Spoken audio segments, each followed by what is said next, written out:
donc à toutes et à tous d'être venus ce soir. Brigitte et moi, on va faire une conférence, comme c'était précisé, sur le thème de l'intuition. L'objectif, en fait, de cette conférence, c'est surtout de voir comment une médium, comme Brigitte, et une voyante, comme moi, on utilise l'intuition, car on est dans des métiers qui sont très proches et à la fois si différents. Et l'objectif, c'était vraiment de voir comment l'une ou l'autre on perçoit nos informations intuitivement et comment on travaille avec cette merveilleuse capacité qu'est l'intuition. Alors on a voulu travailler avec quelques questions, mais peut-être avant de rentrer dans le vif du sujet, on va rapidement se présenter, histoire de faire connaissance. Je ne sais pas si tu veux commencer, Brigitte, tu vas nous dire 2-3 mots sur toi. Vas-y, allez, plus, je t'en fais 5 minutes. Bonsoir à toutes. Merci également de votre présence. Et pour moi, c'est avec plaisir que je retrouve Codan, puisque je suis déjà venue l'année dernière. Donc, et la salle de conférence également. Donc, c'est un plaisir de vous retrouver ce soir. Alors, pour celles et ceux qui n'étaient pas là et qui donc, ne me connaissent pas, je suis Brigitte Retz et je suis médium depuis une quinzaine d'années. Ma médiumnité s'est révélée après le décès de mon fils unique, Mathieu. Et justement, c'est pour ça que je crois que le thème de l'intuition colle bien. Quand Marie nous a proposé de travailler en binôme sur ce thème, j'ai vraiment pensé qu'effectivement, ça pouvait être intéressant de confronter ces expériences, puisque pour moi, effectivement, c'est à partir de cet événement que cette intuition s'est développée, et s'est développée donc sous la forme de la médiumnité, du contact avec les défunts, contacts qui se transmettent, que je transmets en écrivant, mais qui sont à la base générés par l'intuition. Donc voilà pourquoi je suis là pour cette conférence avec toi ce soir, Nathalie. D'accord, merci. Pour ma part, je suis donc Nathalie Mendes. Je suis la fondatrice et la directrice de chez Luna University, qui est une école d'éveil personnel et de développement justement des capacités intuitives.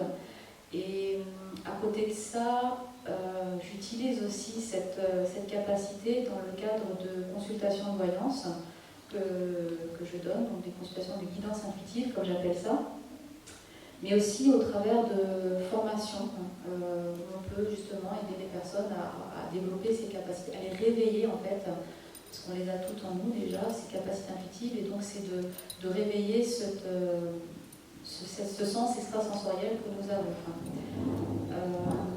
Il faut savoir que j'ai pas toujours été dans ce monde plus léger, on va dire, puisque avant j'ai été plus de 20 ans dans un monde très cartésien. J'étais dans la gestion de projet, dans le management, dans les sociétés de services en informatique.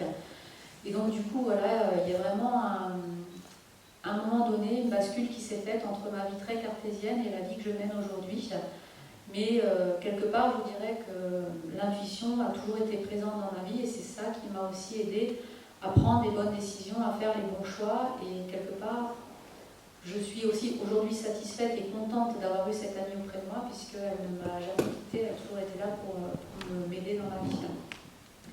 Et je voulais donc justement, à travers cette conférence ce soir, partager ces quelques expériences avec vous et vous expliquer comment l'intuition peut aussi vous aider, vous, dans votre vie professionnelle et comment elle fonctionne pour moi, qui l'utilise aujourd'hui d'une manière professionnelle à travers les sessions de guidance intuitive. Voilà. La toute première question qu'on a sur notre conférence, Brigitte, c'est de définir, on va commencer par nous dire qu'est-ce que l'intuition ? Pour toi, qu'est-ce que l'intuition ? Alors, l'intuition, me semble-t-il, c'est une sorte de petite voix qui est à l'intérieur de nous, et petite voix qu'on écoute plus ou moins sagement, et qui nous amène justement à faire des choix, ou en tout cas à concrétiser. On concrétise ce qu'on entend par cette petite voix, plus qu'à faire les choix nous-mêmes, parce que justement, on en avait parlé, on s'est dit que malgré tout, réfléchir sur l'intuition, c'est aussi réfléchir sur le libre arbitre. Et à partir du moment, me semble-t-il, où on admet d'écouter ces petites voix, c'est-à-dire où on admet de lâcher prise et de laisser cette petite voix nous parler, et où on admet que ces choses qu'on entend, qu'on comprend, qu'on ressent, ce sont ces choses-là qui doivent nous guider, eh bien peut-être que ça nous amène à penser qu'on n'a pas de libre arbitre en réalité. Et moi j'en suis convaincue depuis longtemps, on n'a pas de libre arbitre. On entend beaucoup parler du libre arbitre, et je suis convaincue, moi, qu'on ne l'a pas en fait. On a un chemin qui est tracé, et ce chemin, on a la possibilité ou non de savoir le regarder, le voir, l'anticiper, et c'est ça l'intuition. Et si on regarde bien ce film qui existe, on regarde ce film et on suit ce film. Donc on lâche prise, et là on n'a évidemment pas de libre arbitre, puisqu'on ne fait que suivre un film qui est projeté, en fait, quelque part, qui nous est projeté. Pour moi, c'est ça l'intuition. Écouter, regarder ce film et se laisser guider par ces images qui nous sont envoyées. D'accord. Donc toi, tu es clairement dans quelque chose d'impalpable, en fait, vraiment, qui n'est pas concret. Tiens. Tout à fait. Mais qui n'est pas concret, mais qu'on peut développer. Tout à fait d'accord. D'ailleurs, si on regarde la définition qui est dans le dictionnaire, l'intuition est une connaissance immédiate de la vérité que l'on acquiert sans l'aide du raisonnement. Ça veut dire que quelque part, une intuition, on ne va pas la réfléchir, on ne la déduit pas, c'est quelque chose qui nous vient comme ça, de manière très spontanée. Et moi, j'aime souvent dire que l'intuition, c'est quelque chose qui n'est pas là, autour de nous, mais qui est vraiment en nous. Quelque chose que nous avons tous en nous et on le développe chacun de manière très personnelle, comme on vit chacun de manière très personnelle nos émotions. On ne vit pas la joie de la même manière, on ne vit pas la peur de la même manière et on ne vit pas son intuition de la même manière.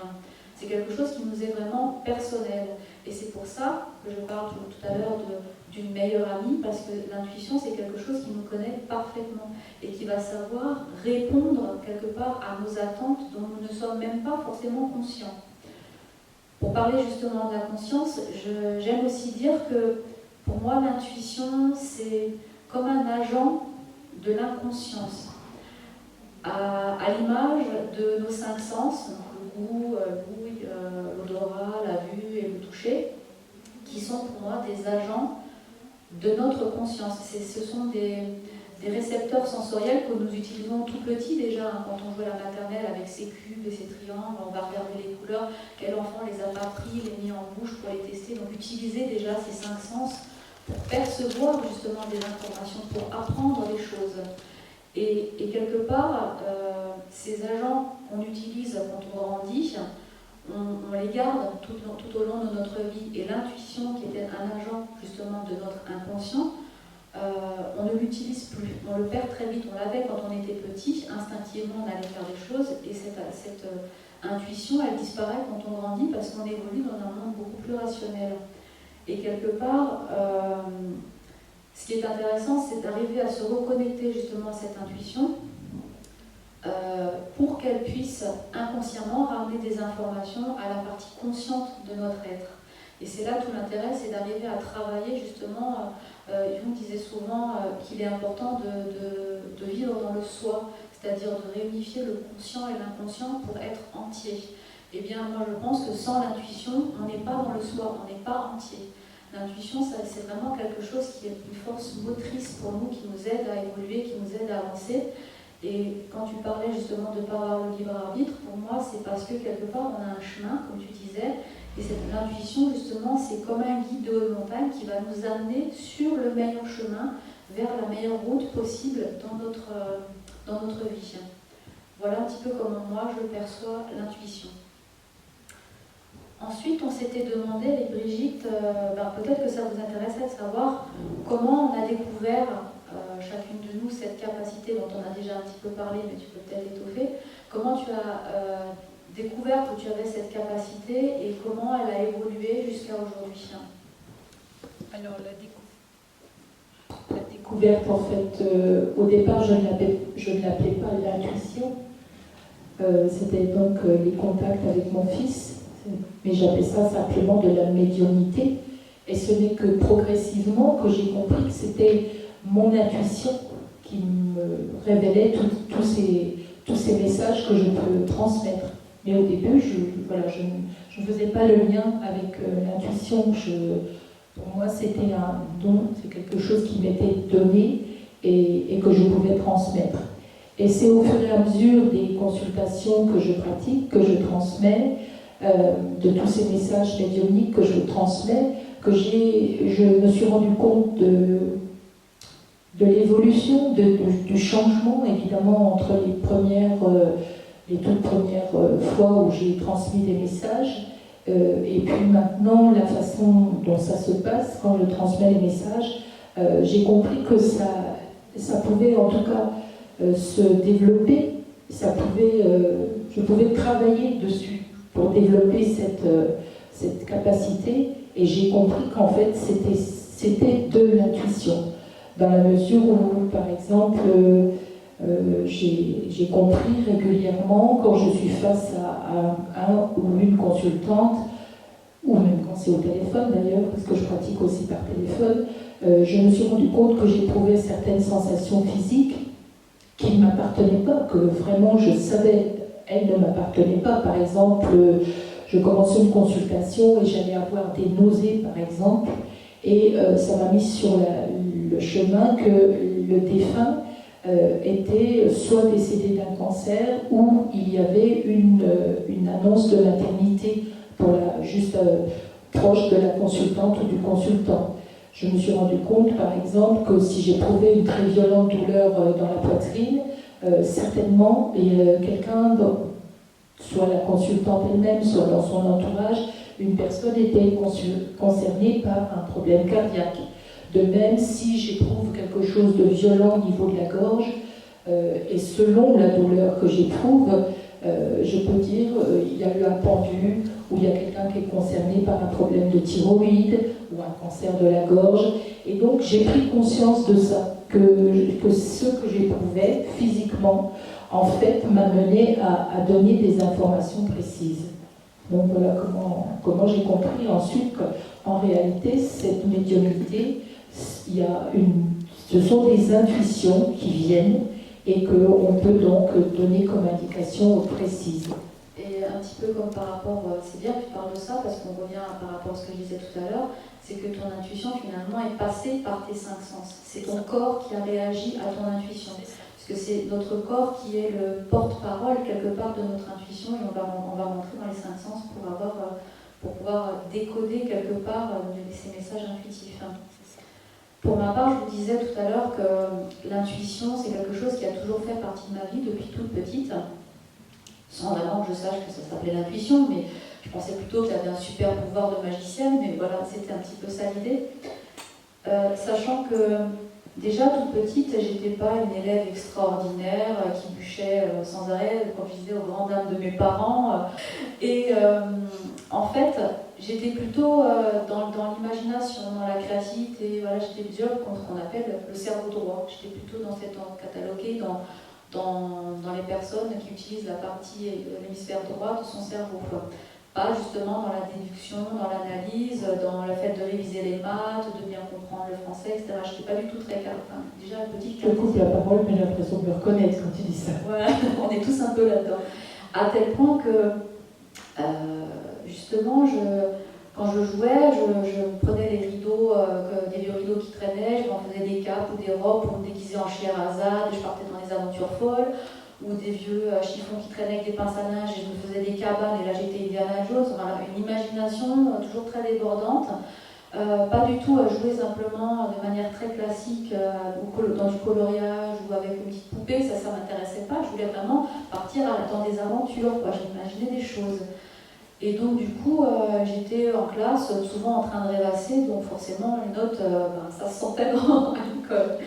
Et puis, ça ne m'a pas empêché de grandir et d'avoir mes diplômes par la suite, mais aussi quand j'étais petite, il m'arrivait parfois d'aller le week-end dormir chez ma grand-mère.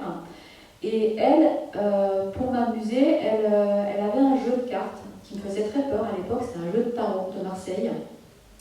Et au lieu de l'utiliser de manière conventionnelle pour faire des tirages ou autres, elle utilisait ces personnages, ces arcanes sur les cartes, pour me raconter une histoire d'un bonhomme qui part à l'aventure. Et cet qui fait ci, qui fait ça, qui rencontre telle personne.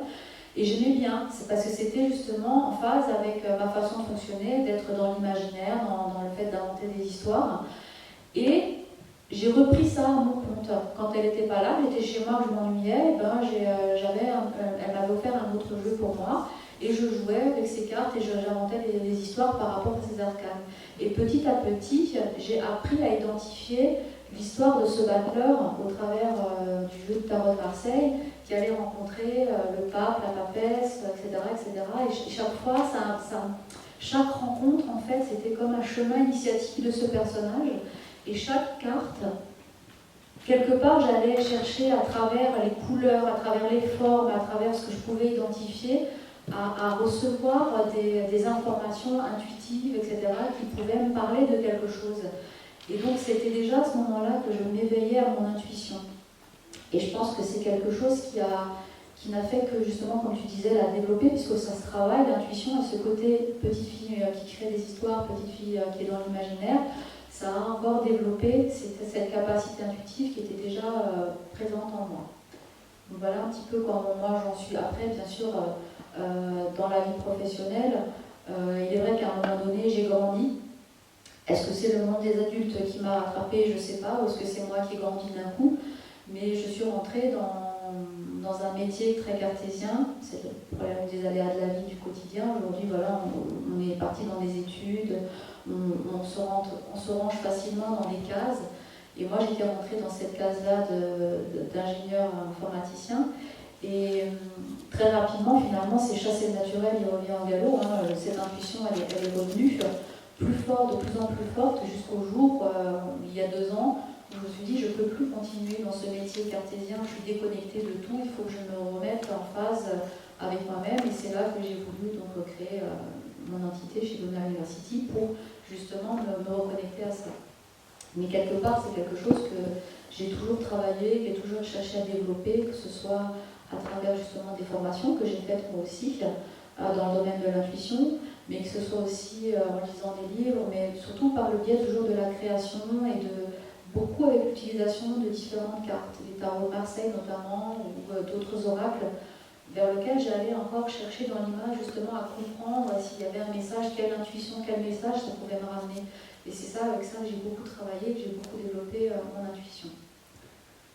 Voilà par rapport à ce que je pourrais vous dire sur moi. Ensuite, on s'est posé la question de s'il y avait un lien entre les synchronicités et l'intuition. Et ce lien, justement, quel est-il? Quelle est ton opinion là-dessus, Brigitte? Alors, oui, je pense qu'effectivement, il y a un lien très fort entre l'intuition et les synchronicités, et que, en fait, tout comme on a dit que l'intuition se travaille, eh bien, les synchronicités, je pense qu'on les provoque nous-mêmes, en fait, dans la mesure où on appelle à soi certaines choses. Quand on est attiré dans un certain domaine, eh bien, le fait de se focaliser sur ces objectifs-là nous permet d'attirer donc des événements qui vont nous mener à pouvoir réaliser telle ou telle chose, d'où les synchronicités. Il aurait fallu que je réfléchisse à des exemples à vous donner. Je vais faire allusion à une autre part de ce qui est ma vie actuelle, depuis le décès de mon fils. Pour différentes raisons que vous pourriez découvrir soit sur mon blog, soit dans mes livres, pour différentes raisons, je m'intéresse à l'Afrique beaucoup. J'ai créé une association d'aide à l'Afrique. Eh bien, il se trouve que quand j'ai commencé à travailler dans cette optique d'association pour le Cameroun précisément. Tu pourrais justement, je peux nous en parler un petit peu aussi rapidement, tant qu'on est de cette association. Le problème, c'est que si je commence à en parler, on va passer la soirée au juste pour nous donner grandes actions. Merci. Oui, alors donc c'est une association qui s'appelle l'association CAM-CAM, et actuellement, pour cette année, les actions menées sont la recherche de parrains et de marraines pour un orphelinat qui se situe à Douala. Pour information, par exemple, si une marraine qui déciderait d'aider un enfant pour la scolarité de cet enfant, eh bien pour une année entière, il en coûte entre 150 et 200 euros pour la scolarité complète, pour une année scolaire complète, entre la tenue de sport, l'inscription à l'école, puisqu'au Cameroun l'école est payante, les fournitures scolaires. Eh bien pour les plus petits qui sont en maternelle ou en primaire, c'est 150 euros à peu près, et pour les plus grands qui sont au collège, c'est 200 euros au maximum. Donc voilà ce que j'essaye de faire. Et puis il y a également une grosse opération qui va démarrer là dans la semaine qui vient. J'ai été aidée en ça par une école de communication à Paris, l'ISCOM, et donc des jeunes qui préparent un examen vont lancer, dans le cadre de cet examen, vont lancer une campagne de crowdfunding pour rénover complètement l'électricité dans cet orphelinat, qui s'appelle l'orphelinat des sans-voix. Et justement, synchronicité, on peut peut-être le dire, par exemple, un des messages que j'avais reçu de mon fils il y a très longtemps, c'était « Ma voix sera ta voix ». Et là, il se trouve que je trouve à aider un orphelinat dont le nom est l'orphelinat des sans-voix. Donc, c'était pas mal, ça, j'avais pas réfléchi à ça, mais enfin voilà. Donc, c'est dans le cadre de cette association. Par exemple, un des tout premiers projets était l'installation de béliers hydrauliques en Afrique. Eh bien, quelques semaines après avoir découvert qu'est-ce qu'était un bélier hydraulique, eh bien, je me suis rendu compte qu'à 5 km de chez moi, dans un golf, un terrain de golf, et le propriétaire du terrain de golf a installé 5 ou 6 béliers hydrauliques parce qu'il a un petit ruisseau qui traverse son golf et il alimente le golf tout complet avec des béliers hydrauliques. Donc voilà, il y a des événements comme ça qui se produisent pour moi. Je vous en raconterai des dizaines, hein, mais pas seulement pour l'association, mais c'est les exemples qui me sont venus en tête tout de suite. Enfin voilà, oui, il y a évidemment, puisqu'on n'a pas de libre arbitre, évidemment, puisqu'on ne fait que suivre ce film, on ne fait que lâcher prise et suivre ce chemin qui nous est écrit d'avance. Donc à partir du moment où on lâche prise totalement, on n'essaie plus d'avoir la maîtrise. Tu parlais de ton métier si cartésien, j'étais moi-même agent immobilier, donc vous imaginez bien, là aussi c'est un métier qui bloque tout ce qui est l'intuition, hein. On est très très cartésien aussi dans ce métier-là, et c'était pas étonnant que je n'y ai pas réussi. J'ai fait faillite avec mon entreprise l'année même où Mathieu est décédé, parce que voilà, j'étais pas du tout faite pour ça, mais c'était aussi des expériences intéressantes et utiles de toute façon aujourd'hui pour mener le reste. Mais à partir du décès de Mathieu, j'ai vraiment lâché prise, et de plus en plus, je dirais, de plus en plus. Et c'est étonnant parce que moi j'ai horreur du vide et je ne voulais même pas monter sur le stade. Mais c'est ça, oui, l'intuition nous permet de voir les synchronicités. Pour citer juste un autre médium que je connais bien, qui est quelqu'un d'une connaissance à moi, qui s'appelle Richard Meyer, j'écorche son nom. Il dit qu'en fait, par rapport à ce don de médiumnité, c'est vraiment l'essentiel, c'est de croire, c'est d'être dans l'acceptation. Et du moment qu'on croit et qu'on est dans l'acceptation, il y a tout qui s'ouvre. Alors merci de donner le titre de ma conférence de demain. Puisque demain, le titre de ma conférence, c'est l'épreuve pour l'épreuve. C'est exactement ça, ce que je veux dire, c'est que quand on est dans l'acceptation totale, effectivement, on est dans la médiumnité et dans l'écoute de soi-même, en fait. Tout à fait. Alors pour moi, pour revenir à la question, quel est le lien entre l'intuition et les synchronicités, je dirais que quelque part, les synchronicités, c'est des manifestations de l'intuition dans notre quotidien. Pour dire, eh oh, il y a ton intuition qui parle, voilà, c'est réveille-toi, il y a quelque chose. Je vais vous donner un exemple pour illustrer un petit peu ça. Quand j'étais petite, aux alentours des 8 ans, au moment des vacances scolaires, des grandes vacances scolaires, j'ai malheureusement dû être hospitalisée d'urgence pour l'appendicite. Et c'était vraiment urgent parce que j'étais à la limite de la péritonite. Donc on fait les bagages vite fait, puis ça, dans les 2 heures, on était à l'hôpital. Et j'étais vraiment déçue et en colère parce que je ne pouvais pas passer les vacances avec ma meilleure amie qui s'appelait Rose et que je ne pouvais pas simplement profiter de mes vacances normalement. Pourquoi aller à l'hôpital? Enfin voilà, j'étais un peu dépitée. Et puis, une fois arrivée à l'hôpital, le chemin, voilà, je me calme, voilà, la colère s'estompe un petit peu. Et quelque part, je sentais que finalement, c'était pas besoin de me stresser, pas besoin de m'inquiéter plus que ça. Et bizarrement, la seule couverture en couleur du lit qui était le mien, était rose. Toutes les autres couvertures étaient brunes. Je me suis dit, mince, pourquoi j'ai une couverture rose? Je sais que je suis une fille, mais bon, les autres couvertures sont brunes, pourquoi la mienne est rose? Et ben je me suis dit, c'est que quelque part, elle va venir, elle aussi. Je sais pas, j'ai pas eu le temps de la prévenir que j'étais hospitalisée, mais elle va venir, je sais pas pourquoi. Je dis à maman, t'inquiète pas, tu vas voir, Rose elle va venir, elle fait, mais attends, quand je vais rentrer, je vais l'appeler sa maman, je vais lui dire t'es là, elle va venir te rendre visite. Je fais, non, ne casse pas la tête, elle va venir, tu vas voir. J'ai pas eu le temps de finir de parler, que la porte s'ouvre, et là, qui je vois arriver, avec tous ses bagages et sa maman, mon amie Rose, qui allait se faire opérer des amygdales. Elle est arrivée dans le même hôpital, dans la même chambre que moi, à ce moment-là. Donc ça, pour moi, c'était clairement une synchronicité, comme quoi me dire que j'avais pas besoin de m'inquiéter, que ça allait bien se passer, parce que justement, j'allais pas être toute seule, j'allais pas être perdue. Pour moi, c'était être abandonnée dans l'hôpital, voilà, toute seule. J'avais pas envie, j'avais envie d'être avec quelqu'un. Et on m'avait clairement mis, pour moi, c'était clairement un signe de me dire, t'inquiète pas, ton amie, elle va venir, vous pourrez passer cette épreuve, entre guillemets, toutes les deux, voilà, tu ne seras pas toute seule. Et je l'ai ressenti un petit peu comme ça, puisque c'était pour moi une belle synchronicité.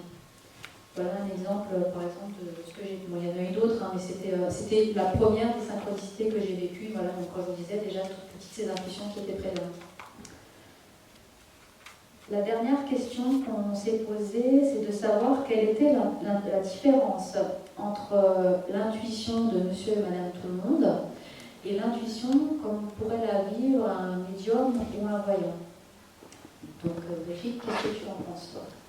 Alors, clairement, pour moi, il n'y a pas de différence.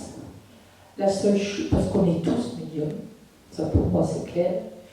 Demain, on est presque pour ma place. Comme on est tous intuitifs. Voilà, on est tous médiums, on est tous intuitifs. Donc la différence n'est pas entre les intuitions que vous pourriez avoir et que je pourrais avoir.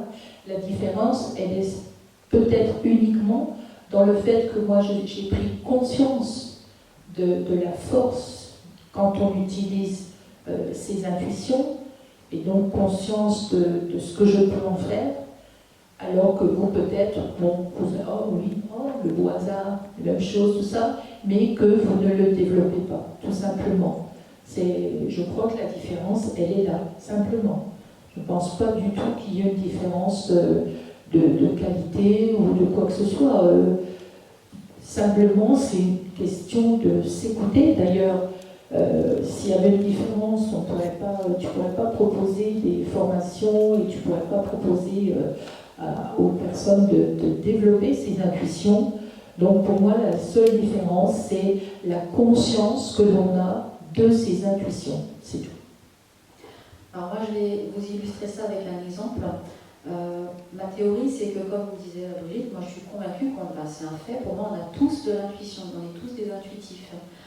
Au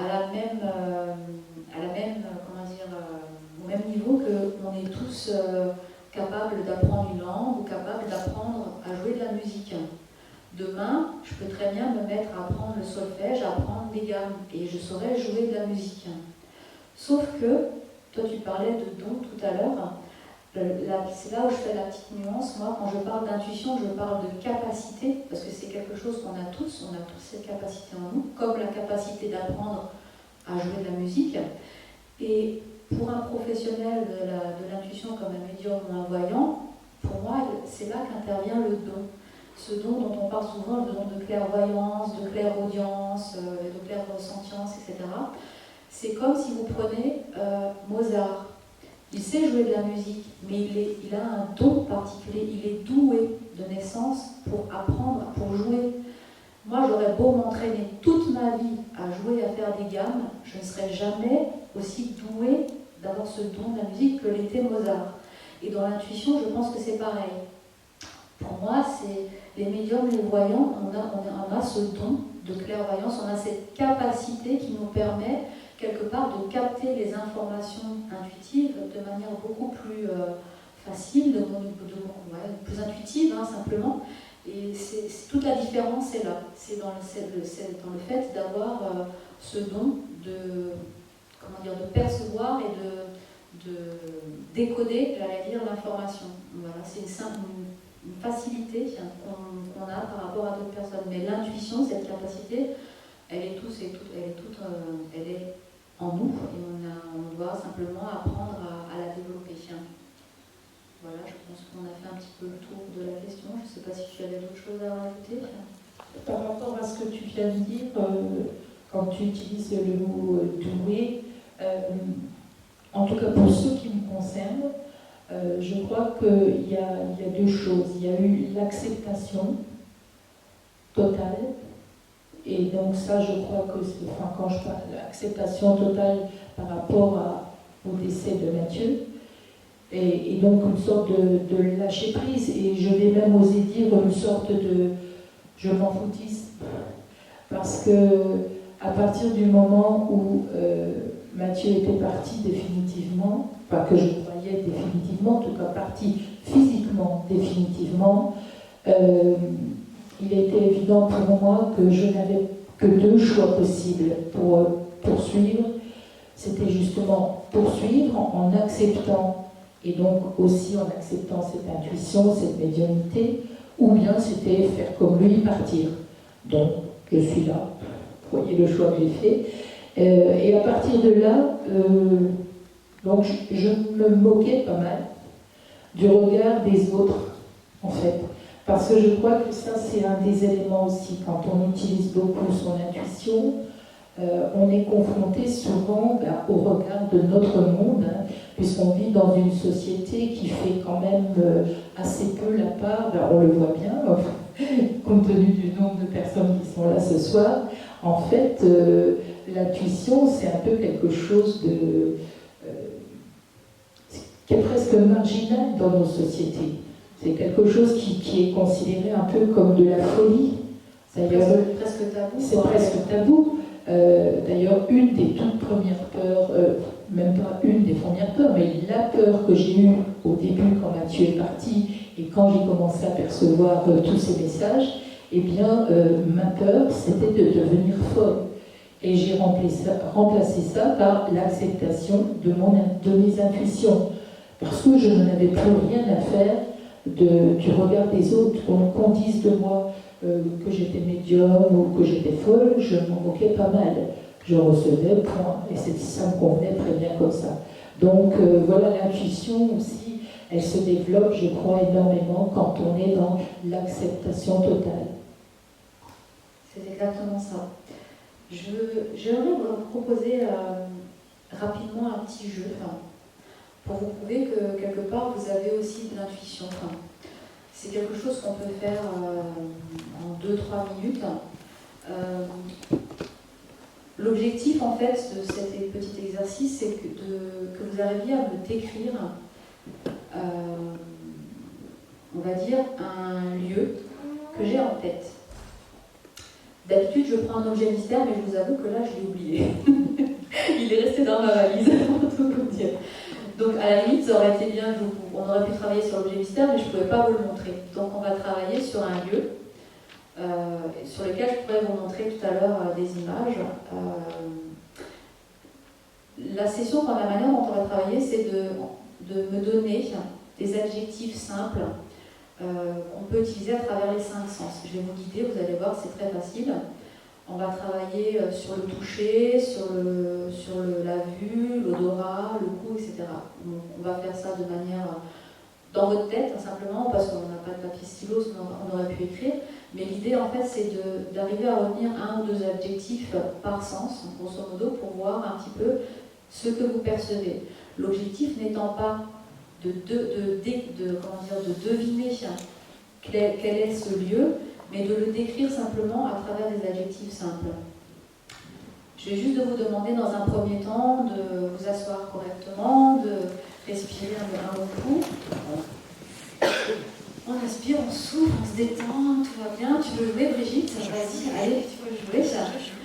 Et puis, à partir de là, vous vous concentrez. Alors, vous fermez les yeux ou pas, c'est comme vous voulez. Et je vais vous demander de vous concentrer, de vous projeter comme si vous quittiez maintenant cette salle et d'aller dans ce lieu que j'ai en tête, cette image que j'ai en tête. Vous vous promenez dans cet endroit et vous allez me décrire de manière très rapide, très spontanée, sans réfléchir, vraiment les premiers mots qui viennent. Dites-moi quelle forme vous percevez. Est-ce que c'est rond, carré, triangulaire, les formes géométriques très simples. Retenez-en une ou deux. Voilà. Ensuite, quelles sont les couleurs que vous percevez? Je ne vais pas vous lister les couleurs, vous les connaissez. Quelles sont les couleurs comme ça qui vous viennent tout de suite? Vous en avez 2, 3. Sachez qu'il n'y a pas d'incohérence. Noir, marron. Maintenant, si ce lieu, je pouvais le rétrécir avec mon super pouvoir, puisque je disais que quand j'étais petite, j'étais magicienne, donc on rétrécit ce lieu, on le met dans la main, et je le secoue comme ça près de mon oreille. Quel bruit ça fait? Est-ce qu'il y a des craquements? Est-ce quand on est dans ce lieu-là, on se projette dans ce lieu, vous entendez quoi? Des gens qui parlent? Est-ce qu'il y a le bruit du vent? Est-ce que voilà, c'est mécanique? Est-ce que c'est plus un bruit naturel? Qu'est-ce que vous entendez?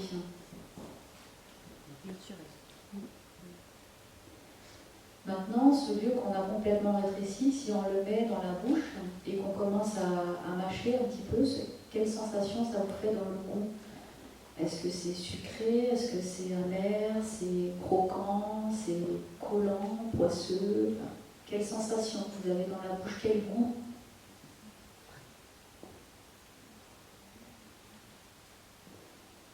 Et pour finir, si vous aviez une main géante, là, comme on a souvent les gants de Mickey, là, les grandes mains géantes, et vous allez toucher comme ça toute la surface de ce lieu, qu'est-ce que vous ressentez? Est-ce que c'est quelque chose de lisse? Est-ce que c'est quelque chose de plus rugueux? Est-ce que c'est piquant? Est-ce que c'est justement collant? Voilà. Quelle texture ça vous fait quand vous touchez? Est-ce que c'est liquide? Est-ce que vous pouvez passer à travers? Qu'est-ce que vous ressentez dans le kinesthésie? Je vais m'arrêter là sur ces rapides petits exercices. Je ne sais pas si vous avez pu avoir de manière spontanée comme ça différentes informations qui sont montées sans avoir besoin d'y réfléchir. Et si ça va coller à la cible que je vais vous donner. Donc juste avant de vous dire exactement de quoi il s'agit, je vais vous demander de rester bienveillant envers vous-même et envers les uns et envers les autres, ne pas vous dire oh, je suis nulle, j'ai pas d'intuition. Voilà. On a tous de l'intuition, elle est plus ou moins développée à chaque étape. C'est comme l'anglais, hein. On peut très bien avoir appris l'anglais, être très débutant ou être super pro. Voilà. Donc, vous avez un niveau aujourd'hui qui est celui qui est le vôtre. Il n'y a pas de bonne ou de mauvaise réponse. Donc on accueille ce retour avec bienveillance. Et pour vous donner une image qui est simple, que vous connaissez tous, le lieu cible que j'avais en tête, c'est la tour de Pise. La tour de Pise en Italie. Donc si vous voulez, quand vous rentrez tout à l'heure ce soir, vous allez sur Google, vous tapez tour de Pise, sinon vous en avez tous l'image ici. C'est cette tour un peu de biais qui était en pierre minérale. Donc ce qu'on aurait pu dire dans les premiers sens, les premières formes, c'est quelque chose de long, de cylindrique, de rond, mais aussi de haut. On aurait pu dire que c'était dans les textures, que c'était minéral, que c'était poreux. Quand on touche la pierre, c'est pas vraiment lisse, c'est un peu poreux, ça gratte. Quand on touche aussi et qu'on essaie de taper dessus, c'est creux, ça fait toc-toc. voilà, ce genre de choses. C'est solide aussi, voilà, dans les couleurs, généralement c'est couleur de la pierre, c'est beige, c'est gris, c'est noir, mais vous aurez aussi pu percevoir ce qui est un petit peu autour, la végétation par exemple, ou la circulation, ou ce genre de choses, les véhicules, voilà, il y a autour dans la proximité de la tour en elle-même, des choses que vous avez pu percevoir, des choses qui se passaient à ce niveau-là. Qu'est-ce qu'on a vu aussi? Louis, ce qu'on entend, ça aurait pu être justement les bus, les klaxons, les voitures, ou ce genre de choses, mais peut-être des gens qui parlent, qui rigolent, mais aussi peut-être des informations du passé. Par exemple, les gens, les Italiens, vous aurez peut-être pu entendre parler italien quand les gens ont créé cette tour, ou voilà, quand elle a été construite, ou des informations dans le futur. Peut-être qu'à un moment donné, cette tour va être détruite, on ne sait pas comment elle peut se retrouver. Et ces informations que vous avez pu percevoir, elles peuvent venir du passé, du présent ou du futur. Et l'idée, c'est un petit peu ça, c'est un exercice que vous pouvez reproduire chez vous, c'est de demander à quelqu'un de votre famille de choisir un objet, un mystère ou un lieu ou une personne. Vous l'imprimez, cette photo, ce lieu, vous le glissez dans une enveloppe et vous demandez à cette personne de le glisser dans l'enveloppe, l'objectif étant que vous ne sachiez pas ce que c'est, et vous travaillez avec vos 5 sens dessus, comme ça, essayez de deviner, de percevoir intuitivement des informations, et petit à petit, vous allez voir que vous allez avoir des résultats de plus en plus positifs, et jusqu'à des fois d'écrire, ça peut arriver, certains décrivent carrément la cible, et arrivent même à faire des croquis ultra réalistes, comme s'ils étaient devant et ils avaient deviné ce que c'était. Donc voilà un petit peu jusqu'où on peut aller par rapport à ces capacités intuitives. Est-ce que quelqu'un d'entre vous, justement, a eu des choses qui pouvaient coller avec cette cible dans ses ressentis, dans les formes, les Moi, couleurs? j'ai vu une tour, mais une prison. Une tour, quoi. Voilà. Une prison. Un truc Ouais. comme si on avait enfermé quelque chose dedans, c'est tout. En fait, c'est déjà c'est une bonne information, et sauf que, je ne vais pas rentrer dans le détail, mais en fait, ce que vous avez perçu, c'est une construction de votre mental. Votre intuition, elle vous a dit une tour, et pour que vous, de manière consciente, vous puissiez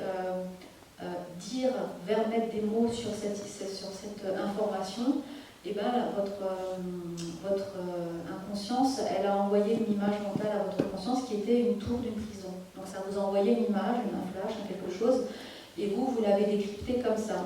Mais c'est juste pour vous dire que dans cette image, l'information essentielle qu'il faut aller chercher, c'est la tour. Voilà un petit peu l'idée. Donc vous aviez eu une bonne perception de ce lieu cible. Voilà, je pense qu'on arrive au bout de notre conférence. Est-ce que vous avez des questions peut-être par rapport à ce que Brigitte et moi-même on a évoqué pendant cette petite heure? Quand des personnes viennent consulter, on a l'impression que vous ne posez pas de questions, mais quelque part, ce qu'on peut vous dire, vous l'utilisez pour pas vous, spécialement, mais pour en fait pour nous dire des choses que peut-être on vous a dit ou qu'on a envie d'entendre ou autre. D'accord.